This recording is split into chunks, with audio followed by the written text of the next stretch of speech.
आज से हम गीता ए वे ऑफ लाइफ की चर्चा का आरंभ कर रहे हैं।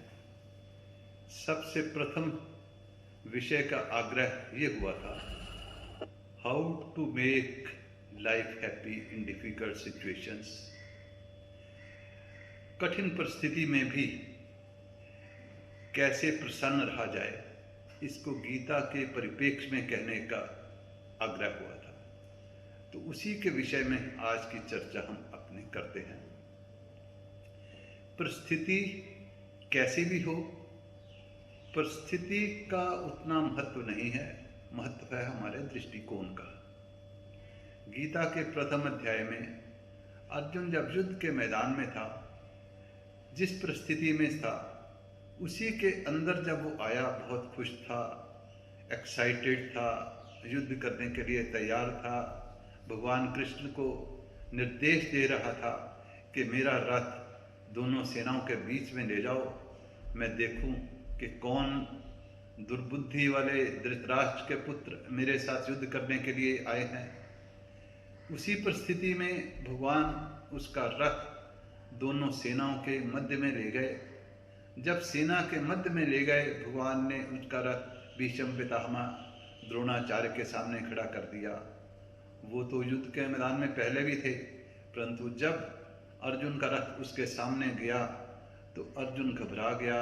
अर्जुन ने विषाद में आ गया, क्या मैं अपने गुरुओं को मारूंगा, क्या मैं अपने पितामह को मारूंगा। ये सोच करके ही उसका जोश खत्म, वो सोच में पड़ गया। सोच में उसके गंभीरता आ गई, उसके हाथ पांव कांपने शुरू हो गए और कहना शुरू कर दिया, इससे तो मैं भीख मांग के खा लेना ठीक है, ये युद्ध नहीं कर सकता। उसके हाथ से धनुष नीचे रख दिया गया, बाण नीचे रख दिया गया। तो परिस्थिति पहले जोश में भी वही थी, सोच में भी वही थी, विषाद में भी वही थी, घबराहट में भी वही थी। फिर गीता का जब ज्ञान भगवान ने दिया तो अंत में अर्जुन ने कहा, नष्टो मोहा स्मृतिर्लब्धा, कि मेरा जो मोह नष्ट हो गया है, मैं जैसे भगवान आप कहोगे वैसे करने के लिए तैयार हूँ। तो हमें अपने दृष्टिकोण में बदलाव करना है। परिस्थिति तो जैसे हमारे प्रारब्ध हैं ऐसे आती जाती रहेगी, पर दृष्टिकोण में अगर परिवर्तन आया, जो हमें शास्त्र, जो हमें गीता सिखाती है, तो हमें कोई भी किसी तरीके की भी परेशानी नहीं होगी।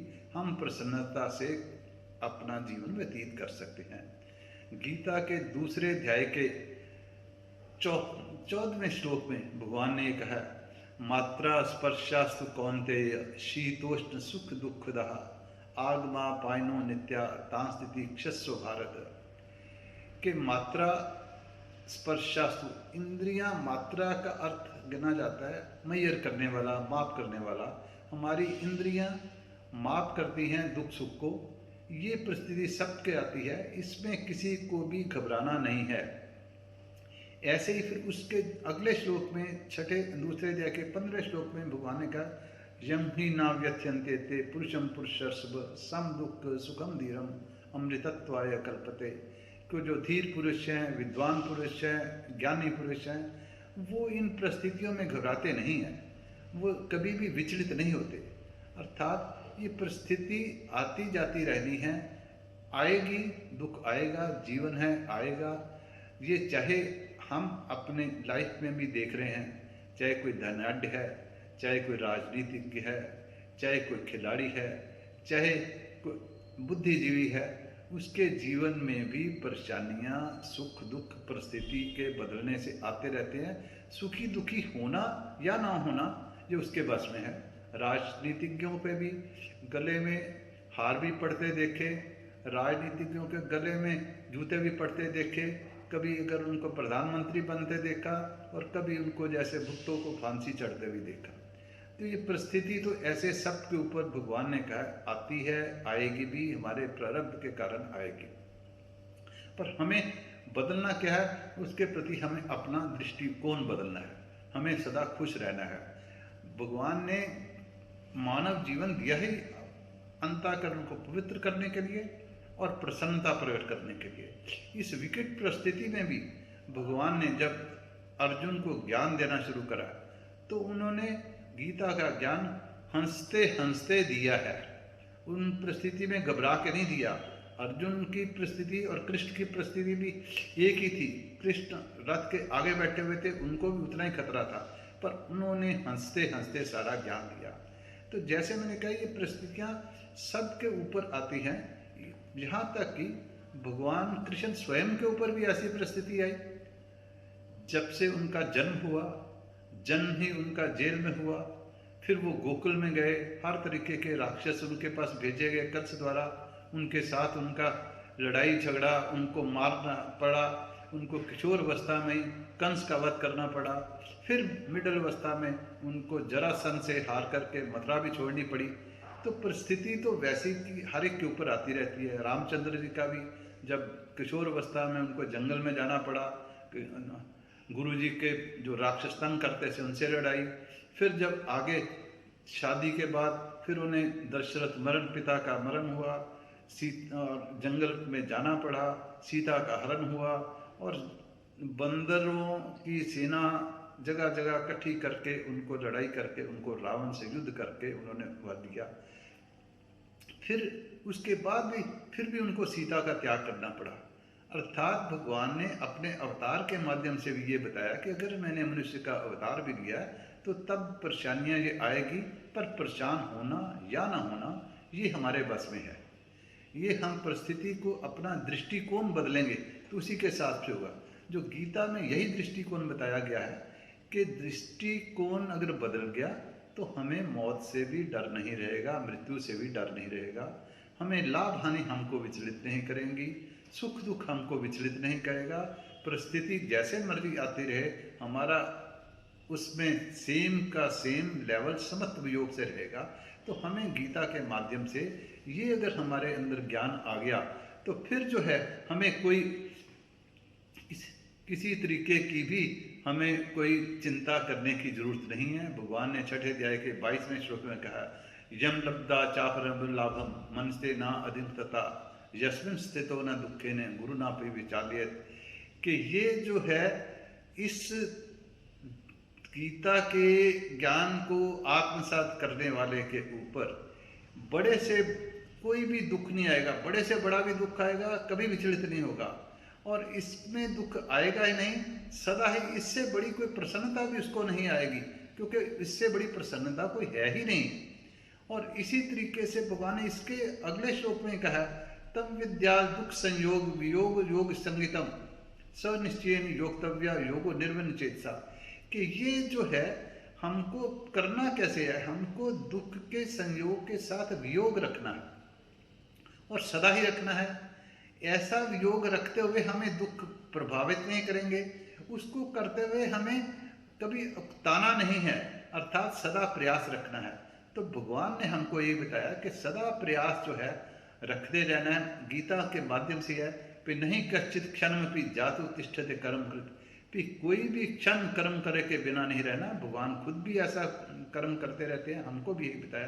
अर्थात परिस्थिति जैसी भी हो हमें उसका सॉल्यूशन ढूंढने के लिए प्रयास करना है। अगर बीमार हैं डॉक्टर के पास, और रिक्वायरमेंट है इंजीनियर के पास, और रिक्वायरमेंट है कि स्पेशलिस्ट के पास, वो तो हमें जाना ही जाना है।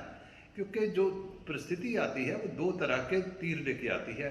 एक तीर जो डायरेक्ट हिट करता है, उसका तो इलाज हमने भगवान ने अपने कर्म द्वारा समत्व योग में रह करके डॉक्टर के पास, इंजीनियर के पास जाकर करवाना ही करवाना है। दूसरा जो तीर है वो हमें चिंता रूपी तीर जो हमें हिट करता है, वो हमें ज़्यादा प्रभाव करता है। अब कोरोना फैला, 700 करोड़ की अगर वर्ल्ड की पॉपुलेशन है, कोरोना ने इफेक्ट करा 1% लोगों को, अगर 7 करोड़ को भी करा तो बाकी 693 करोड़ परेशान हुए, उनके कौन सा तीर लगा? उन पे चिंता का ही तीर लगा। वो चिंता का तीर जो है उसका ध्यान करके वो भगवान के प्रति अपने स्वधर्म में रहते, कर्म करते हुए, अपना ध्यान करते हुए वो चिंता का तीर जो है वो गीता का ज्ञान ही दूर कर सकता है। और परिस्थिति में दृष्टिकोण बदलना और ज्ञान होना, यही दोनों विषय हैं। जैसे एक बार मैं वृंदावन गया, एक महात्मा संपर्क हुआ, देखा उनके पाँव में कुछ मच्छर भी बैठ रहे हैं, कुछ एक्जिमा सा भी दिखाई दे रहा है। तो हमने कहा महात्मा जी आप बहुत कष्ट में हैं। कहते नहीं, कष्ट है ही क्या, यहाँ तो जो मच्छर हैं वो इतने परोपकारी जीव हैं कि वो कहते हैं उठो भगवान का नाम लेते चलो, तो हम भगवान का नाम लेते चलते हैं। एक और ऐसे ही गुरु शिष्य की है। शिष्य ने गुरु से कहा महाराज ये तो ठीक है कि भगवान का नाम लें, पर भगवान का नाम जब कठिन परिस्थिति में कैसे लिया जाए। ने कहा हाँ ये तो ठीक है, प्रश्न तुम्हारा ठीक है, क्योंकि मेरे को भी कष्ट आया ही नहीं है, तो इसलिए मैं तो नहीं बता सकता। हाँ पर 2-3 किलोमीटर में एक और साधु हैं, वो उनके कोई पाँव भी नहीं चलते, क्रिपल्ड हैं, तो उनसे आप पता करो। तो वो वहाँ पर गया, वो ध्यान में बैठे थे। कुछ समय बाद जब ध्यान से हटे तो उन्होंने उससे प्रश्न करा कि महात्मा जी आप मेरे को बताओ कि कठिन परिस्थिति में कैसे आदमी भगवान का नाम लिया जा सकता है। उन्होंने कहा बेटा तुम गलत जगह पे आए हो, मेरे को भगवान ने कोई कष्ट दिया ही नहीं है। जब वो क्रिपल्ड हैं तब भी समाधि में है, उनका क्या है दृष्टिकोण ही बदला हुआ है कि हमें परेशानी है ही नहीं। तो हमें भी करने के लिए, संसार में खुशी प्राप्त करने के लिए जिस कारण भगवान ने जन्म दिया है हमको, अपना अंतःकरण पवित्र रहना, सदा दृष्टिकोण ऐसा रखना कि हर हालत में सुखी ही सुखी रहना है। जो अगर हमारे ऊपर कष्ट आए उसका हमने ये नहीं उसको कष्ट को छोड़ देना है। भगवान ने अर्जुन को कष्ट युद्ध छोड़ने के लिए नहीं कहा, युद्ध लड़ने के लिए कहा। ऐसे ही हमें जो जिंदगी की जो भी जीवन में परिस्थिति आए उसके साथ लड़ना है, और उसके साथ लड़ते लड़ते, हाँ अगर लड़ते लड़ते कुछ हो जाएगा तो जैसे भगवान ने कहा हतो वा प्राप्ति स्वर्गम जित्वा वा भोग से महित, ऐसे अगर परिस्थिति के लड़ते लड़ते फिर भी अगर हम दुख मानते रहे तो हमारे जो पुराने पाप कट गए, और नहीं तो परिस्थिति ठीक हो गई तो हमको जीवन यापन में आसानी मिल गई। तो परिस्थिति कैसी भी हो, दृष्टिकोण ऐसा जब होगा तो हमें परिस्थिति विचलित नहीं करेगी। इसी संदर्भ में हमें गीता के ज्ञान से यही सीखना है कि हमको सदा दृष्टिकोण अपना ऐसा रखना है कि परिस्थिति हमारे ऊपर इफेक्ट न करे। हमें सदा हानि लाभ, जीवन मरण और शीत और गर्मी, ऐसा हमें किसी में भी किसी स्थिति पे भी विचलित जो नहीं होना। तो इसी के आत्मसात करने के साथ हमारी ऐसी स्थिति आएगी। इस चर्चा को हम आगे, एक और इसमें बिंदु है कि जो हमारी स्थिति कैसी भी हो, कई बार हमें क्रोध विचलित कर देता है। क्रोध को कैसे हम कंट्रोल करें, क्रोध का गीता के माध्यम से कैसे उसका इलाज है, क्रोध के क्या कारण है, वो हम नेक्स्ट सीरीज में अगली बार जब करेंगे तो उस विषय को लेंगे। थैंक्स, धन्यवाद। सर्वे भवन्तु सुखिना, सर्वे सन्तु निरामया, सर्वे भद्राणि पश्यन्तु, माँ कश्चित् दुःख भाग् भवेत्।